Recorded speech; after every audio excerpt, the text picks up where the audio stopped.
izləyicilərim, mən sizi yenidən Florence Tibb Mərkəzindən salamlayıram. Bugün bizə müraciət edən pasientimiz aylar öncə uşaqlıq yolu ifrazatından şikayət etmişdi.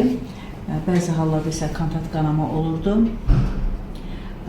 Təbii ki, pasientdən biz ümumi yaxma pap smear analizi götürdük, HPV-ləri götürdük və çıxan cavablara müvafiq müalicədən sonra onu da qeyd edim ki, güclü iltihab çıxmışdı.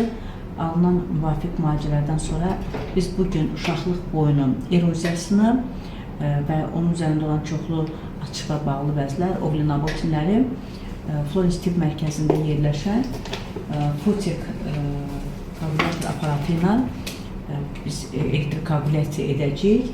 Onu da qeyd edim ki, bizim Florence Tibb Mərkəzində yerləşən Futek aparatının digər aparatlardan fərqli argon plazma ilə olmasıdır.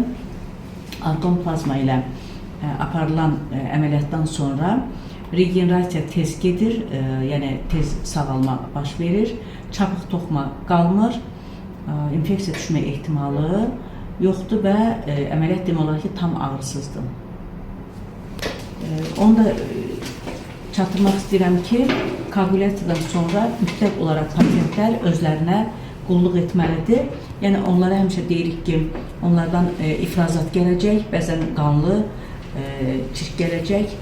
Mütləq olaraq cinsi əlaqəyə fasilə verməlidirlər, ağır heç nə qaldırmalı deyirlər və uşaqlıq yolunu sprinsevaliya şırınqa etmək olmaz.